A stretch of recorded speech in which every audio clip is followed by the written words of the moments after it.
संबंध बोधक, समुच्चय बोधक तथा विषम्यादि बोधक। जो शब्द संज्ञा या सर्वनाम शब्दों के साथ आकर उनका संबंध वाक्य के अन्य शब्दों के साथ बताते हैं, उन्हें संबंध बोधक कहते हैं।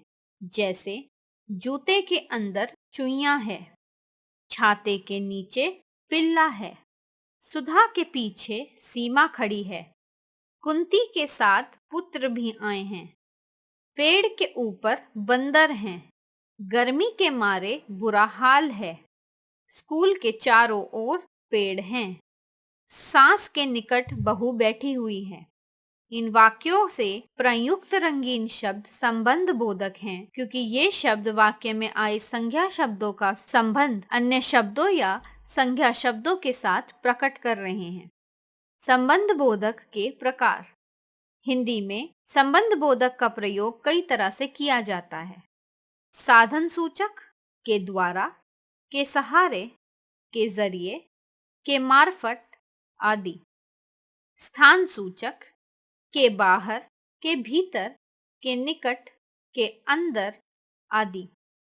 समानता सूचक, के समान, के बराबर, की तरह, की भांति आदि। तुलना सूचक, की अपेक्षा, की तरह, के समान, के आगे आदि। कारण सूचक, के कारण, के मारे आदि। विरोध सूचक, के विपरीत, के खिलाफ, के विरुद्ध आदि। हेतुवाचक, के कारण, के लिए, की खातिर, के वास्ते आदि। समुच्चय बोधक। जो शब्द दो शब्दों या पदों, वाक्यांशों एवं उपवाक्यों को जोड़ने का कार्य करते हैं, उन्हें समुच्चय बोधक कहते हैं। इन्हें योजक भी कहते हैं। जैसे विज्ञान अथवा कला में से एक चुन लो, वर्षा होगी तो फसल लहलहाएगी, नियमित व्यायाम करो ताकि शरीर स्वस्थ रहे, कुछ खा पी लो फिर काम करना। इन वाक्यों में अथवा, तो, ताकि, फिर ऐसे शब्द हैं जो दो शब्दों अथवा वाक्यों को आपस में जोड़ रहे हों, इसलिए ये समुच्चय बोधक हैं। समुच्चय बोधक निम्नलिखित दो तरह के होते हैं। समानाधिकरण समुच्चय बोधक, व्यधिकरण समुच्चय बोधक। समानाधिकरण समुच्चय बोधक। जो अव्यय समान स्थिति वाले अर्थात स्वतंत्र शब्दों, वाक्यांशों अथवा वाक्यों को आपस में जोड़ते हैं, उन्हें समानाधिकरण समुच्चय बोधक कहते हैं।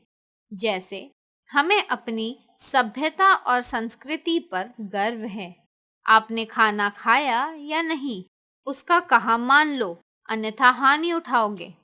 वह स्कूल आया परंतु पुस्तकें नहीं लाया।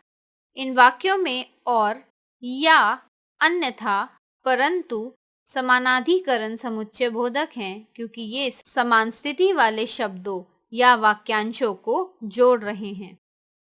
व्यधिकरण समुच्चय बोधक। जो शब्द एक प्रधान वाक्य में एक या एक से ज्यादा आश्रित वाक्य जोड़ते हैं, उन्हें व्यधिकरण समुच्चय बोधक कहते हैं। जैसे अध्यापक ने छात्रों से कहा कि मैं कल नहीं आऊंगी। रमन कल बीमार था, इसीलिए स्कूल नहीं आ सका। परिश्रम करोगे तो सफलता अवश्य मिलेगी। नेहरू जी अहिंसावादी थे, यानी बापू के सिद्धांतों पर चलने वाले।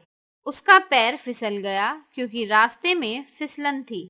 इन वाक्यों में की, इसलिए, तो, यानी तथा क्योंकि शब्द प्रधान एवं गौण वाक्यों को आपस में मिला रहे हैं, इसलिए ये व्यधिकरण समुच्चय बोधक हैं। विषम्यादि बोधक। जो शब्द घृणा, विषम्य, शोक, हर्ष, भय इत्यादि भावों का बोध कराते हैं, उन्हें विषम्यादि बोधक कहते हैं। जैसे शाबाश, तुमसे यही आशा थी। बाप रे बाप, इतना भारी कछुआ। ठीक, मैं वहां से लेता आऊंगा। खैर, आपके दर्शन तो हुए। इन वाक्यों में शाबाश, बाप रे बाप, ठीक तथा खैर शब्द क्रमशः हर्ष, विषम्य, भय प्रशंसा आदि भावों को प्रकट कर रहे हैं, इसलिए ये विषम्यादिबोधक अव्यय हैं। विषम्यादिबोधक शब्द निम्नलिखित होते हैं। शोकबोधक, हाय हाय हाय, हे राम, ओह। विषम्य बोधक, अरे, क्या, सच, ओ, ए। हर्षबोधक, आहा, शाबाश, धन्य धन्य, वाह वाह। घृणाबोधक, छी छी छी, धत, धिक। स्वीकार बोधक, हाँ हाँ, ठीक, अच्छा, जी जी हाँ। आशीर्वाद बोधक, दीर्घायु हो, जीते रहो, जय हो, चिरंजीवी हो। संबोधन, हे, रे, अरे, अरी, अजी, ओ, ए।